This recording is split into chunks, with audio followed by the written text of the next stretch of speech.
Confession. This is, again, have a similarity with the Westminster Confession of Faith. Dahil ang Westminster Confession of Faith ay nauna bago ang London Baptist Confession, ang dahilan kung bakit ang Baptist ay kumopya, kasi wala naman dapat baguhin. Bakit pa naggawa ng Baptist Confession? Kasi may hindi tayo sinasang-ayunan na paniniwala ng mga Westminsterian. Church polity, church government, ecclesiology, and covenant theology. So those, infant baptism of course. So those things are something that differ from our convictions as Baptists. So let's open our Confession of Faith, chapter 2. So basahin ko muna sa English, yung section 1 lang muna, na yung aking babasahin. The Lord our God is but one only, living and true God whose subsistence is in and of Himself, infinite in being and perfection, whose essence cannot be comprehended by any but Himself, a most pure spirit, invisible, without body, parts, or passions. Kaya ang Baptist naniniwala sa impassibility of God.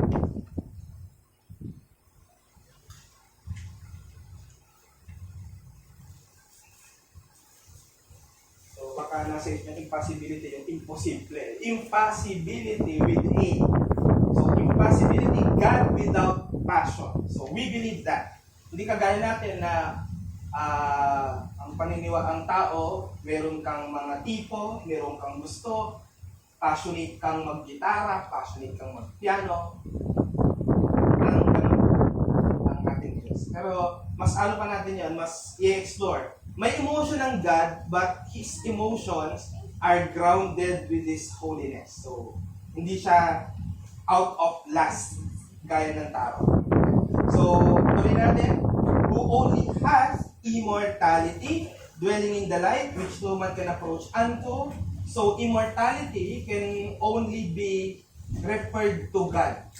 Kasi ginagamit sa tao yan immortality. Pero mga ang tawag yung immortal combat. Pero theologically speaking, hindi pwedeng i-apply sa tao ang immortality. We are mortal beings. And when you say immortal, hindi namatay, hindi rin siya nagkaroon ng certain period of existence. Ang tao may certain period na nagbigin siyang mag-exist. So immortality is an attribute that only belongs to God. Yan ang basa. Who is immutable?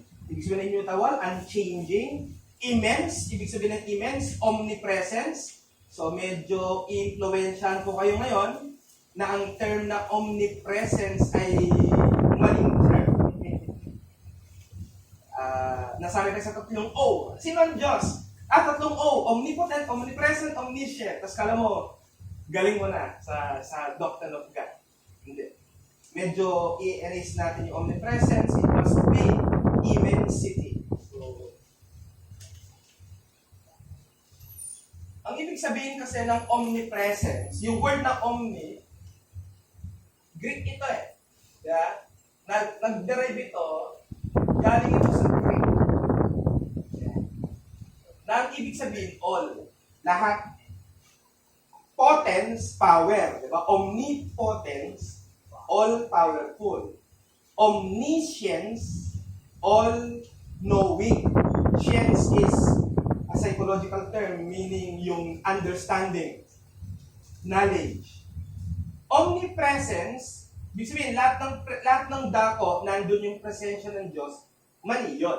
Bakit? Dahil may mga passage sa Bible na God is withdrawing His presence from this person, from this place, from this situation. So it is not true that God's presence is everywhere. But His knowledge, His power, His sovereignty occupies all space. So, ang tawag doon, immensity, hindi omnipresence. So, from the perspective of Noel Espinosa. Yeah. So, tuloy natin ang pagbasa. Incomprehensible, ibig sabihin po niyan, ang Diyos hindi mo lubos makikilala. Kahit mag-aral tayo nito ngayon, hindi ko may papangako sa inyo na makikilala nyo sa kalubusan ng Diyos. Kapag nangyari yan sa inyo, medyo nakakatakot yun. Kasi wala pa nakagawa nun. Almighty, every way infinite, most holy, most wise, most free, most absolute.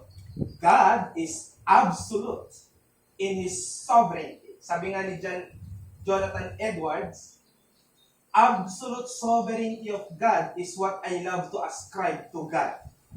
Ganun ang pagkilala niya sa ating Diyos. Working all things according to the counsel of His own immutable and most righteous will, for His own glory, most loving, gracious, merciful, long-suffering, abundant in goodness and truth, forgiving iniquity. Iniquity is an old English refers to sin. Iniquity. Hindi mo rin makikita sa mga salita ngayon. Forgive me, my love, because I have done iniquity before thee. So we translate it now to sin. Transgression is another term to refer to sin. A transgression is an intrusive sin. So, alam niyo yung intrusive sin? Nananadya ka. Sinasadya mo. Merong kasalanan di sinasadya. Meron po ba? Meron. Yung sumagi sa isip mo. Sumagi sa isip mo. May nag-trigger for you to think about that particular sin. Intrusive is something that you planned. Something that you work very hard to do. So, pinagplanuhan mong maigi. Aakyat ka ng bahay. Hindi naman pwedeng napadaan ka lang sa bahay. Nakita mo, ang ganda. Akyatin ko kaya ito. Diba? Walang ganun. So, pinagpaplanuhan yan bago mo akyatin. Hindi ako tinuturuan ng tip. Hindi pa ako nangakyat ng bahay. Asa na tayo? For His own glory, most absolute pala. Working all things according to the counsel of His own immutable and most righteous will, for His own glory, most loving, gracious, merciful, long-suffering, abundant goodness, truth, forgiving iniquity, transgression, and sin, the rewarder of them that diligently seek Him. Anong verse to? 11:6 ng Hebrew. Diba? And withal most just and terrible in His judgments, hating all sin, and He will by no means clear the guilty. Let's open our text for today. And I believe that will be the text for the entire 8 Sundays of dealing with chapter 2. Sabi ko sa inyo, 8 Sunday po ito para kapag-usapan natin ang Diyos ng gusto. Okay, so 1 Timothy chapter 1 verse 17. So, kinakanta namin ito nung children pa kami ni Sister Carla. So, kaya kabisado ko ito. Kaya lang sa Biblia ni Haring Santiago, doon ko siya nakabisado. So, let's open our Bible in 1 Timothy chapter 1 verse 17. To the King of the ages, immortal, invisible, the only God, be honor and glory forever and ever. Or the glory and honor to the ages of ages. Yan ang mas tamang translation. Sa translation ni Haring Santiago, now unto the King eternal, immortal, invisible, the only wise God, be honor and glory forever and ever. Amen. Mula nung una ako nag-Sunday school at prayer, and pray muna tayo. Lord, salamat po sa i-reveal mo sa umagang ito. Karamihan sa amin ay alam na ito. Ngunit mahalaga pa nito for us to be refreshed on our knowledge of your absolute sovereignty and other relative absolutes. But today we will be dealing only about your nature, because it is very important for us to understand who you are in the lens of what you revealed in Scriptures. May you incorporate us with the blessing of the Holy Spirit in terms of understanding and to comprehend these things that we are about to discuss. And we pray all these things in Christ's mighty name indeed. Amen. Okay.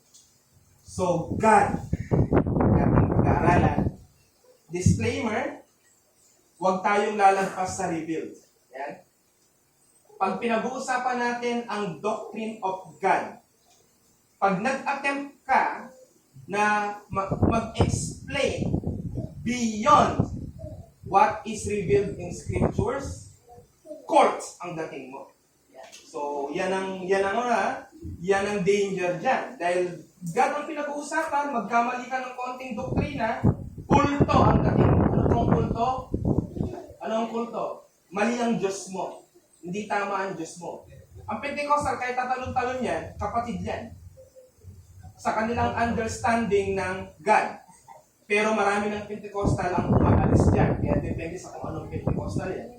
Kung Pentecostal yan na kahit paano may teaching, alam nyo, ang unang Pentecostal, ang pinagkaiba lang nila sa atin, yung view nila sa Holy Spirit at yung view nila sa gifts. Yan lang yan. Kaya lang, lumagpas kasi, dumako ang charismatic movement. So from there, lalong lumala ang mga grupong ito. So, yan po nangyari. Pero ang pinakahamon sa panahon natin ngayon ay yung pag-rise ng tinatawag nating religious pluralism. So, take note of that. Religious pluralism fosters the concept that God is defined and revealed through a diversity of religious tradition. Meaning, it must be the culture and the tradition that will define who God is. So, kaya ngayon, may mga movement, whether you are a Muslim, a Christian, a Hindu, we all have the same God. That's religious pluralism. Anong nagdi-define ng God nila? Sila ang nagdi-define kung sino. So when you define God out of what He revealed, you create your own God. Because He is not the God of the Scriptures. Ang idea ng religious pluralism, lahat daw ng religion ay valid at true facts of God or ultimate reality, each providing a unique perspective.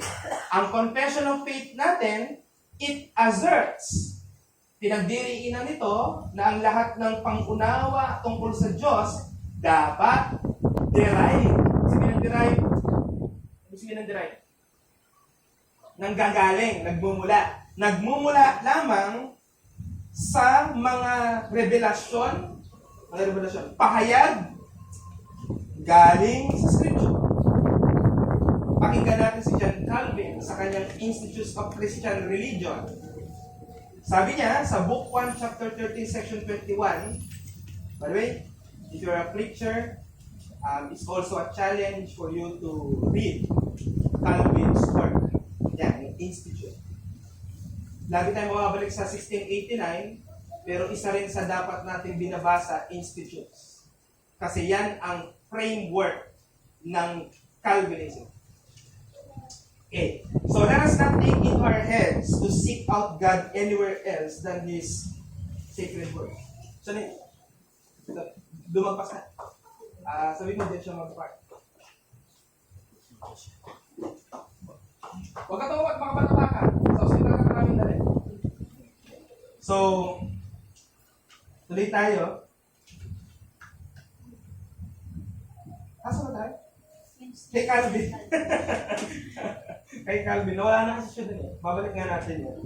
Let us not take into our heads to seek out God anywhere else than His sacred word, or to think anything concerning Him that is not derived from His word, or to speak anything that is not prompted by His word. So, meron tayong pinanggagalingan galing ka sa revealed word. Alright? Galing dapat tayo sa revealed word. Kaya tayo, ako, personally, bantil yan. Bantil yan sa pag-unawa ng doctrine. Kilala niyo ba si Cornelius Bantil? Epistemologically speaking, dapat ang doktrina galing sa scripture tsaka ka magpaliwanag. Si Gerhardus Boss, baliktad. Paliwanag muna, tapos ito yung sabi ng Bible. Medyo problematic kasi yung gano'n. Dapat manggaling ka muna sa source, then tsaka ka dumadal ng dumadal. Kasi doon magmumula ang authoritativeness. Doon magmumula yung authoritativeness. Yung Gerhardus Boss kasi, niluto mo na, tsaka mo, pagkatapos lutuin, tsaka mo sinabi, ito yung recipe. So dapat mauuna yung which is first. Ito ngayon ang ating teaching. The revelation of God's sacred scriptures provides sufficient knowledge. Again, sufficient knowledge. Not absolute. Hindi natin 100% maiintindihan ang lahat ng tungkol sa Diyos. Pero don't worry. Bakit don't worry? Because those that are revealed are sufficient. Pwede na yun. Alam mo ba yung pwede na yun?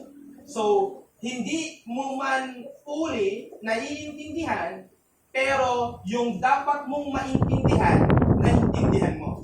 Ayan. Yan, naiintindihan mo. Ang estudyante, 8 subject, isang araw. Ba, 8 subject, isang araw. Hindi naman yung mamamaster lahat yun. Kaya nga kahit nag-aral ka na ng mathematics, elementary at high school para maging master mo, mag-BS mathematics pa din. Diba? Sa College of Science. Para mas ma-master mo,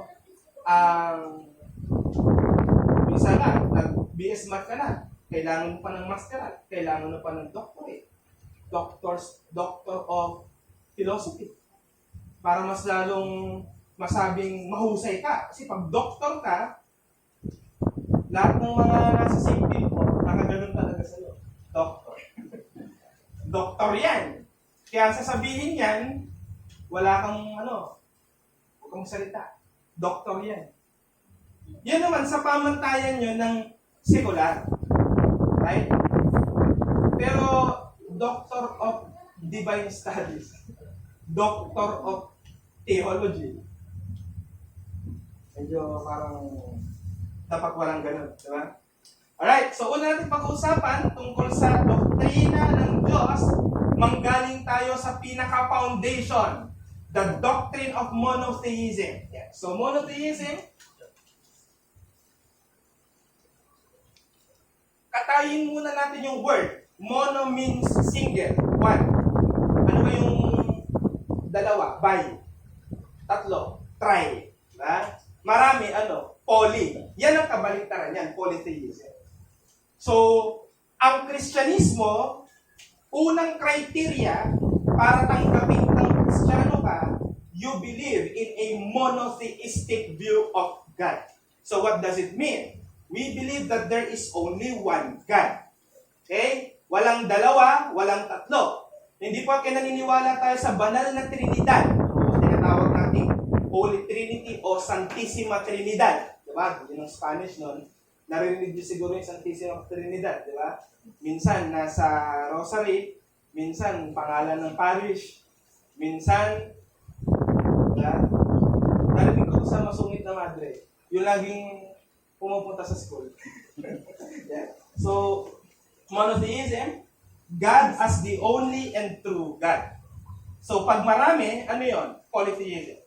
But before we dive into that, let me inform you that there are other views concerning how many, ilan ang Diyos, or isa lang ba talaga siya. Pero ang pinaka-popular dyan ay polytheism. So, polytheism, paniniwala na marami ang Diyos. Hindi isa lang. Ano ang mga example ito? Greek mythology. May Zeus, Athena, Poseidon, Neptune, diba? Uranus, Mercury, Venus, Earth. So marami silang paniniwala. Next, pantheism. Pantheism is a belief that the universe or the nature itself is God. So, ang dinidinay naman ng pantheism, yung pagiging personal ng Diyos. Pupunta tayo dyan. So, polytheism, ano pa ba? Deism. Ayan. Deism. Deism, may Diyos, pero yung Diyos na yon, wala siyang connection sa kanyang created being. Mula dyan, nanganak ang tinatawag na agnosticism.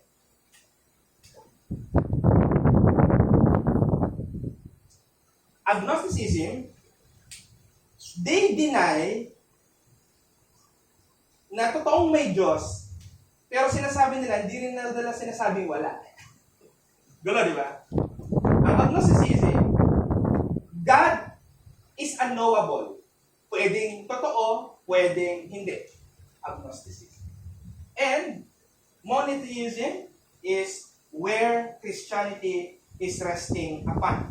Nag-iisa po ba ang Kristyanismo sa monotheism? Hindi. Meron pa na dito, dualism.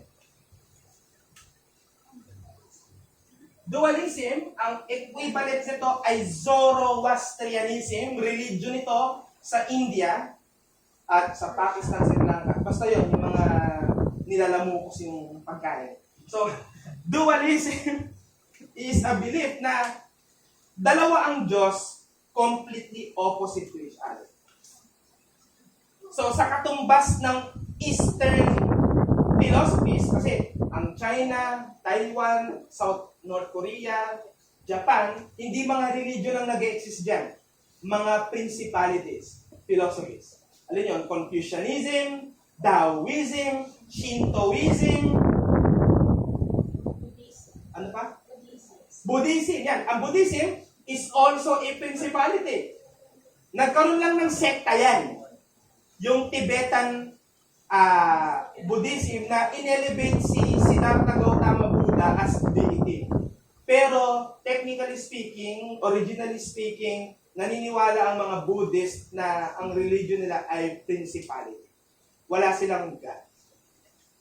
Kaya nga, ang doctrine lang nila, para maging masaya ang buhay, kailangan mabuksan mong chakra, 8 noble paths, 4 truths. Diba? So, gusto niya. Parang binondo. No? Pag-usap kayo sa mga monghe doon. So, agnosticism, dualism, monotheism, nag-iisa ba ang Christian dito? Hindi. Kasama natin ang Islam. Islam and Christianity are both monotheistic in their view of God. Pero we don't concern them. Dahil sila pag-usapan, punta tayo sa Christian context. Monotheism. Now, the biblical principle is that sa pamamagitan ng special revelation in sacred scripture, nireveal ng Diyos ang kanyang sarili as singular and true creator of all things, sovereign over the entirety of His creation. Paano po natin iniintindi yung word na singular? Hindi po plural. Hindi ganun Hindi ganun. Hindi pang English. Ang singular sa theological meaning ay He is a simple God. Ang simple, hindi simple rin. Sabihin ng simple, one, na may mga bumubuo sa kanyang component. Mas nilinaw po yan pagkatunggal-tagal na po tayo. Okay, tingin na po tayo ng mga text. Unahin natin ang Jeremiah chapter 10 verse 10. Sabi diyan, but the Lord is the true God. By the way, whenever you see, sino naka-King James? Okay, pakitingnan Jeremiah 10:10. Pakitingnan. Yung Lord ba dyan ay capital L-O-R-D? Sa ESV ba? Kina-capital, hindi kina-capital ng Lord, di ba? Capital L-O-R-D. Diba? So, pag tumitingin tayo sa Old Testament, at nakita ninyo na yung Lord ay capital letter lahat. May signal si King James dyan. Hindi naman siya. Yung mga, yung mga scholar niya, nakakapital. Nakakapital niya. Jeremiah 10:10, sabi kasi dyan, but the Lord is the true God. Capital G-O-D. Huwag kayo magagalit sa mga kaibigan yung ginagawang small g yung God, tapos inaaway nyo na kagad. Sabihan nyo na. Next time, i-capital G mo. Huwag kang taka rin, kasi Diyos yan. Yeah? So, may nang-away kasi. So, Old Testament, yung capital L-O-R-D, pag tinignan mo yan sa original na Bible, yun yung Hebrew, yan ay Yahweh. Yahweh. Y-H-W-H. Walang totoong pronunciation ito. Kasi, nung inilabas yung utos na thou shalt not call the name of the Lord in vain, people began to fear pronouncing this. So they knew it before, but because of their abstinence of pronouncing at ma-charge silang vainly stating the name of the Lord in vain, ang parusa doon, babatuin sila ng mga Israelita at mamatay sila padurog. So ayaw nila nun. So ang naging kapalit, huwag na lang natin itong banggitin. So ang nangyari, sa pagdaan ng libo-libong taon, wala nang nakakatanda, walang nagmana ng tamang pronunciation. Puro consonant to eh. Hindi mo masuplayan ng vowel. Ano ba yung vowel? A, E, O. So wala nang makapronounce. Apat na letters sa Hebrew. Yod, A, Vav, A. Yan ang ano nila. So ang ginawa ng mga kapatid na mga sinaunang mga Kristiyano, nag-supply sila ng vowel para magkaroon siya ng tunog. Ha? Langan namang langan sabihin, purihin si YHWH. Siyempre, you need to supply a vowel. Yawa, pangit. Yeah? Demonyo yun sa Bisaya. Yuwu, parang kalokohan. Yiwa, Yawu. So, ang pinakamaganda, Yahweh. Pero, nung ito yung naging Yahweh, yan pag nagbasa kayo ng Tagalog, yan na yun, Yahweh na. Purihin si Yahweh. Diba? Kaya minsan mas maganda, Yahweh. Diba? Kasi yun yung tama. Yun yung pangalan talaga ng Panginoon. Sabi mo mga nagbebenta, nagkakariton ng mga papel-papel, Jehovah raw. May Jehovah naman talaga sa Bible. Isaiah 12:2. Pag King James ang gamit mo, Jehovah ang translation. Ang problema, ang Jehovah ay produkto ng tinatawag na Tetragrammaton. Ang Tetragrammaton, nagtatranslate ka ng pangalan sa lengguwahe ng iba. Halimbawa, ang pangalan ko ay Joshua. That's an English name. Ha? That's an English name. Pag ginawa mong Koreano yung Joshua. Kasi hindi nila mabigkas yun so paano natin binibigkas? Pag in Spanish mo, Tagalog, Josue. Ha?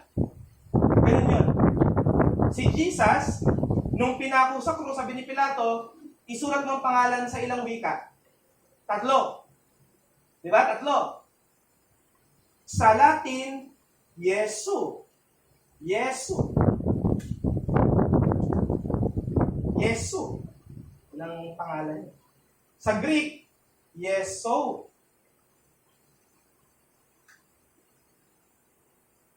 Sa pangalan sa Israeli, sa Hebrew ay Yeshua. Yeshua. Lahat ng tama. Lahat ng tama. Kasi tinatranslate yung pangalan. Parang sa Revelation, tinatranslate yung Abyss sa Abaddon. Ganun yung system. Now, kaya tayo nagkaroon ng Yahweh, anong karapatan ng mga scholar gawing A at E yung vowels? Okay, teka lang. Ganito ang storya niyan.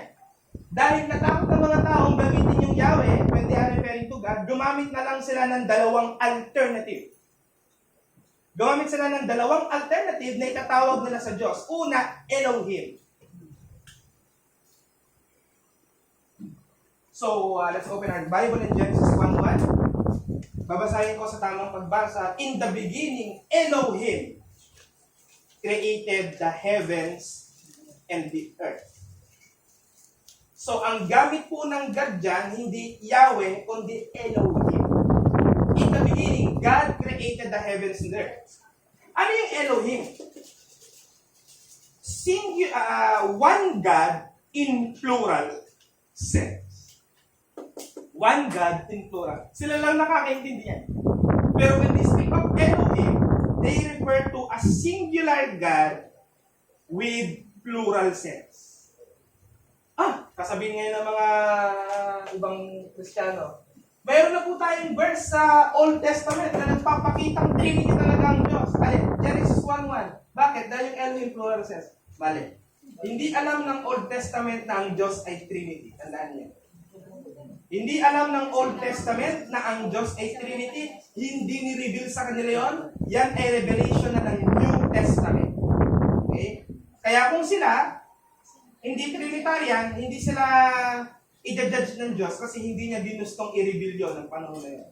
Pero if you are living in a new covenant today, and you deny the triunity of God, ang katumbas po niyan, impyerno.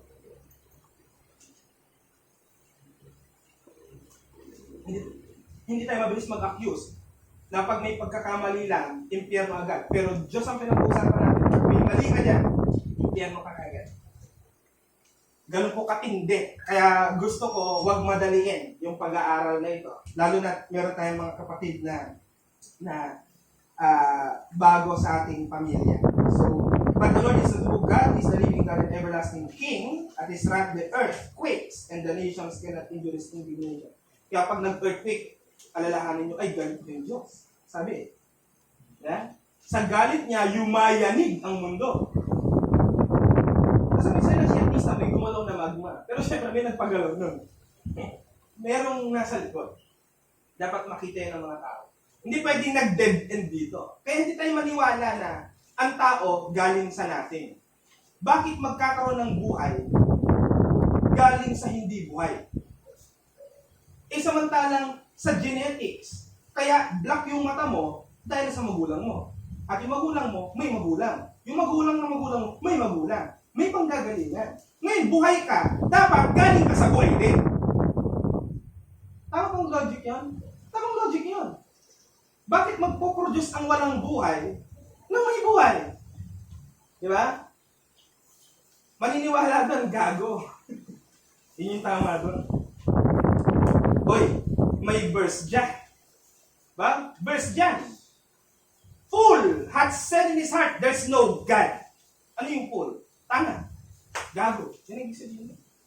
Ayaw lang natin gamitin yung term na yon dahil ang isip ng tao, mura daw yon.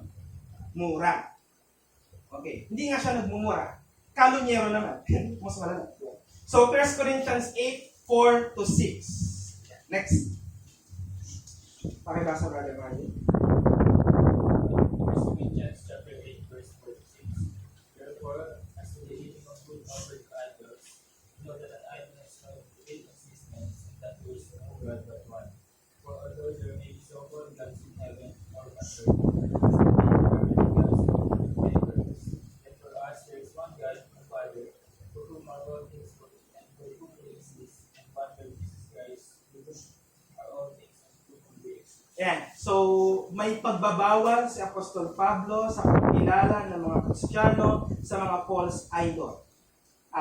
Pagka binanggit po ng Bible yung idol, hindi po yan Blackpink, Red Velvet, BTS, kundi Diyos. Yung in-elevate mo into deity. Idol, false idol. So, sabi ni Paul, walang totoong existence yung mga yan. Dahil man-made yan. Ang sikreto niyan, naging bunga ng depravity ng tao na kumilala siya ng ibang Diyos.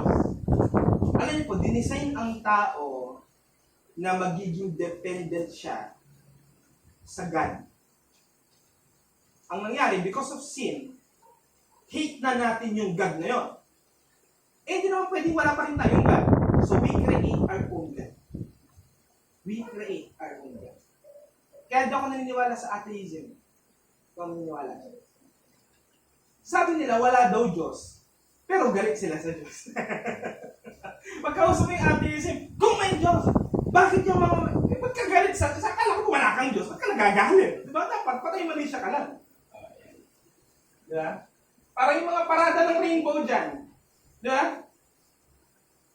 Hindi ka naglalaban. Karapatan nyo? Meron bang nag-alis ng karapatan nyo?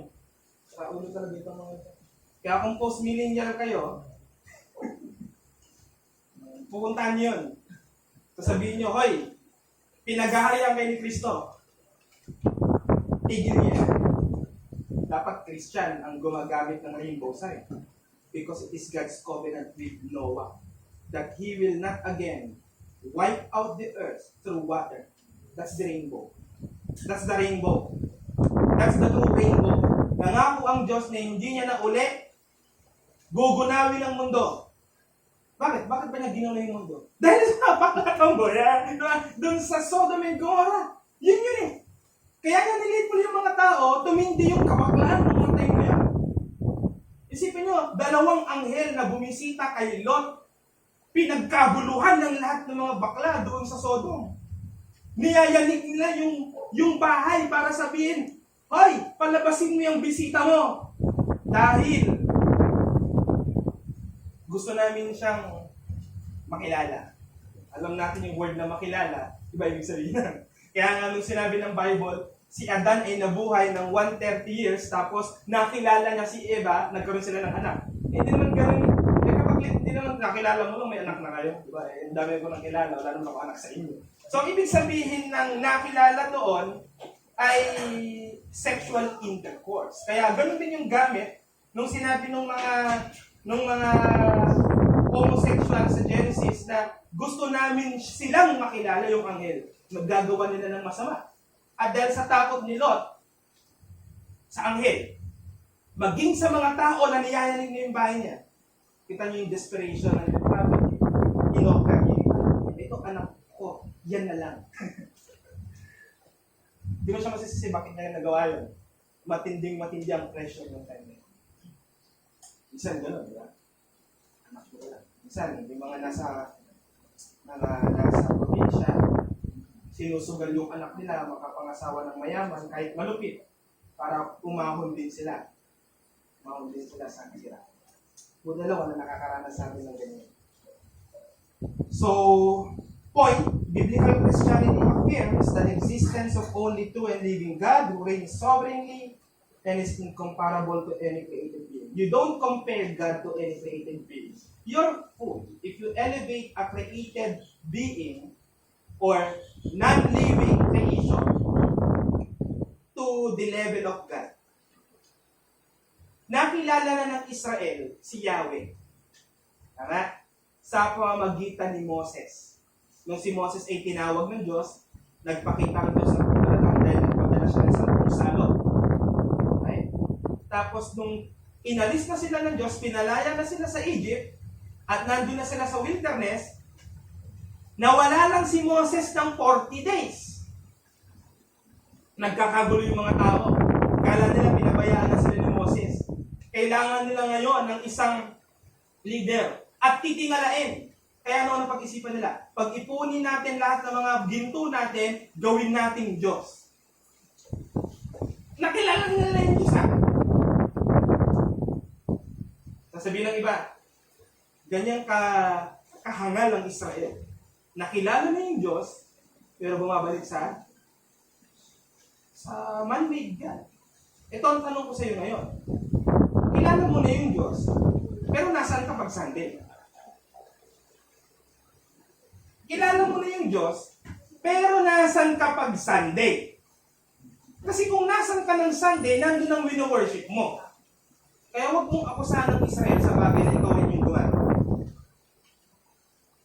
Next point, the aseity of God.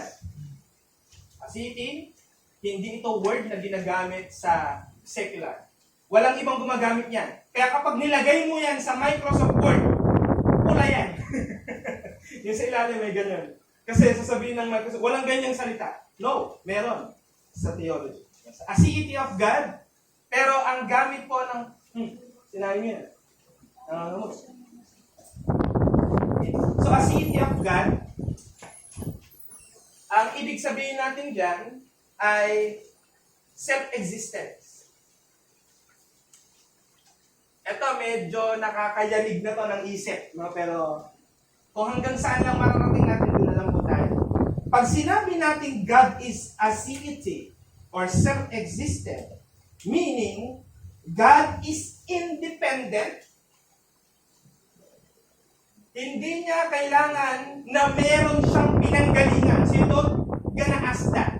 Where did God come from? Sabihin siya ng calculator, syntax error. Mali yung tanong mo. So, walang ganung tanong. Saan po galing ang Diyos? Wala. He is independent. Wala siyang pinanggalingan. Wala siyang creator. He is also without beginning or eternal. Pag sinabing eternal, hindi siya yung Diyos na in a certain period lumitaw. Hindi ganun. Wala siyang limitawan. Walang point of origin ang Diyos. May pakontra ba dyan? Pakita niyo ako ng verse na meron siyang beginning. Yung, sabi ko, in the beginning. Gumuna ako sa atin. Kailangan naroon muna yun. So, eternal, no beginning, no end. Parang circle. Ang circle, wala yung side. Kaya hindi mo yan walang perimeter sa circle. Perimeter, nakukumpute mo yun. Dahil doon sa sides. Wala namang side yung circle eh. Diba? Paano kinocompute ang circle? Circumference. Area of a circle. Kailangan mo yung diameter, yung radius. Para makompute mo siya. Pwede mo convert sa triangle. Triangle. Ang point, ang circle, no beginning, no end. Wala kami kitang point. Pero kung panda yung ballpen mo, tumatayon eh. Kaya may kita mo yung, so there. Maling illustration yan ha. Ayoko maggawa ng illustration out of it. Basta ang point, pag sinabing God has no beginning, yung existence niya, walang point of origin. Di ba, ang Cartesian coordinate plane, lahat magmumula dun sa neutral, yung zero, tsaka kagagalaw. Kaya ma-identify mo eh. Di ba? Sa abscissa, ano kayo isa? Demonstrating His self-sufficiency and sovereign rule over all creation, as it means God exists in Himself. He is not dependent on anything or anyone. He has no point of origin whatsoever. Exodus chapter 3 verse 14. God says to Moses, I am who I am. Sabi ni Moses, Lord, papadala mo ako sa Israel. Anong sasabihin ko sa kanila na pangalan mo? Ang tao kasi sa nila may pangalan lagi ang bagay. Kahit aso may pangalan, pusa may pangalan, pati nalagang langgam may pangalan. May pusa doon sa may pangalan, Felipe. Boy, no, Felipe. So, God said to Moses, I am who I am. And He said, say to these people of Israel, I am has sent me to you. Brother Josh, pinag-prove mo yung self-existent, bakit yan yung verse na ginamit mo? Siyempre may dahil lang mula. Hindi tayo basta-basta, alam mo yun, anong de-devotion ko? Stop! May sinasabi sa akin, tamang-tama sa aking karanasan. Walang magde-devotion, gano'n ha? Unang-una, devotion. Anyway, so, Exodus 3:14, I am who I am. Ang name na I am who I am ay may ibig sabihin. Sa Hebrew, yan ay nagpapakita ng eternal self-existence, independence, and sovereign authority. When God names Himself, I am who I am, what it really means is He who was, and is to come, independent, no beginning, eternal. Yan ang ibig sabihin ng I am who I am. Kaya wala magpapangalan nun. At later on, yung I am who I am, yan na yung Yahweh. I am who I am. Iba naman yung I am who I am ni Paula. Yun naman, I am who I am by the grace of God. Hindi yan sinasabi siya si Jehovah. Baka kasi may mga ganong mag-isip. Charles Hodge, sa kanyang systematic theology, pwede po kayong bumasa ng Charles Hodge systematic theology. Ingat lang kayo dahil presbyterian. Kung gusto niya ng systematic theology na Baptist ang gumawa, nandyan si Grudem at wala, katalo talaga tayo ng presbyterian. So sabi ni Charles Hodge, Systematic Theology, Volume 1, Chapter 6, Section 2, the self-existence of God means that He has the ground of His existence in Himself. He is causa sui. He is in the most absolute sense independent and therefore eternal, immutable, and sovereign over all things. This name, the I am who I am, signifies self-existence, and an eternity of existence as independent and without beginning or end, and as unchangeable. Maiisip niyo pa ba yun? Ang Diyos walang beginning? Hindi na. Wala kasing ganun sa mundo eh. Tama ba? Walang ganun sa mundo. Lahat sa mundo may pinanggagalingan. Kaya mahirap isipin na ang Diyos walang pinanggalingan. Paano yun? Kailan siya nagsimula? Wala. He is always, He was, and is, and will always exist. Without beginning and end. Point, ang concept ng God's self-existence is inherently beyond human comprehension. Naintindihan niyo ba ng Diyos ay walang pasimula? Opo. Fully ba? Hindi. Yan ang tamang sagot. Kaya pagdating natin sa Trinity, ito yung tama dyan. You will not fully know. At least you understand. Pero tandaan niyo ang sabi ni Claude Duval-Cole. Define Trinity, you will lose your head. Babalo ka. Pero deny Trinity, you will lose your soul. Saan ka? Yung sa medyo lito ka, pero tama? O yung dahil sa lito mo, hindi ka na lang naniwala?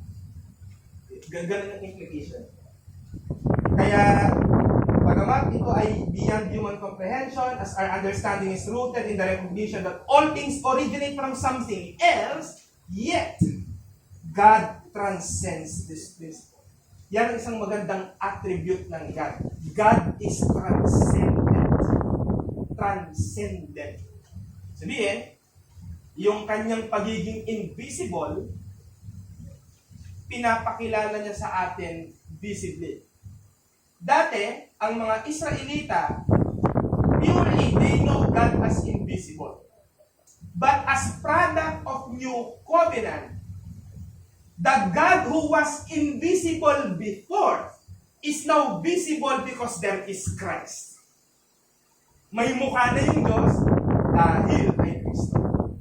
Kaya yun yung isipin mo, yung mukha ni Kristo. Kaya pwede yan, sabi ng Bible, huwag kang gagawa ng imahe tungkol sa Diyos. Nagkaroon na tayo ng Kristo. Pwede. Bakit? Dahil meron ng Kristo. May mukha yun eh. May mukha yun. So, kayong magsasabi sa bahay nyo ng mukha ni Jesus. Hindi nyo naman alam itong itsura nyo. So, there. Malalaman natin pag nasa new earth na tayo. New earth. Lagi nyo nasa isip pag nasa langit na eh. Ganun ang nasa isip. So, John 5:26. For as the Father has life in Himself, so He has granted the Son also to have life in Himself. Dahil ang Father, ang point dyan, ang Father, nanggaling ang buhay niya sa sarili niya. May kumukontra dyan, yung Mormons. Kaya ang Mormons hindi Christian. Never, ever, ever na Christian. Kahit hymnal pa sila. Baka may mga hymnal sa cellphone, kanta ng Mormon Tabernacle. Kasi magaling sila kumanta eh. Pero tandaan nyo, makapanindig balahibong doktrina ng mga tao niya. They believe of polytheism. Na si Elohim daw, isa lang sa mga Diyos. Isa lang sa mga Diyos. At naniniwala rin sila, kaya nga sila, the Church of Jesus Christ of Latter-day Saints. Bakit? Kasi yung mga saints, magiging Diyos din yan. Yes. Magbasa kayo ng Doctrine and Covenants ng Mormons, meron akong kapal din. Pag kayong tao, nakita, ay, banal ka na. Okay. Gagawin ka na namin candidate for God. Kaya kapag candidate for God, marami ng bawal. Una, bawal ka na mag-break at pandi. Meron silang ibibigay sa'yo na specific na susutin mo as undergarment. Bawal ka na magkape, bawal ka na mag-masturbate, bawal ka na mag-pornography. Ganun. Tuloy mo yung Diyos nagpipili. Kaya, mali.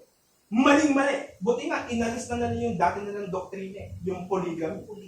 Pwede mag-asawa ng madami. Kaya yung propeta nila si Joseph Smith, namatay na kulong kasi Niniwala ba kayo sa ganon? Kayo maniwala yun. Kaya ipag-pray niyo yung mga kilala niyong Mormons. Ialis sila. Dahil pag namatay silang nandyan sila. Nakakatakot. Point. This verse emphasizes that God possesses life within Himself, independent or any external source or beginning, existing eternally in self-sufficiency and self-existence. Challenge ko sa inyo today, surface na yan. Huwag i-elevate ang mga bagay na ginawa lang sa level ng Diyos. Do not make a created thing equal to God. Instead, dismantle man-made gods and turn to the revealed knowledge of God. So, believers, keep yourself from idols. Yan ang sabi sa atin. Sino nagsabi nun? Sino ang nagbili nun? Beloved, keep yourself from idols. Si Beloved dyan. Diba? In-explain niya yung Antichrist sa kanyang letter. Kaya ang conclusion niya, my dear brethren, keep yourself. Focus yourself on the true God, who is sovereign, absolute sovereign, in control of all things, immense, lahat na sinabi, para lumiit sa tingin mo ang ibang bagay. Lumiit sa tingin mo. May boyfriend ka, may girlfriend ka, tapos nilalayo ka niya, sipin mo, ang mawawala sa'yo dahil lang siya. Kaya, doon tayo ka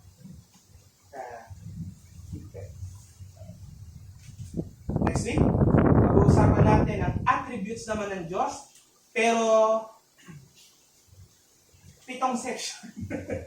7 section. So, next week, attribute of God's being. Yun lang muna. The attributes of God's being. Any question?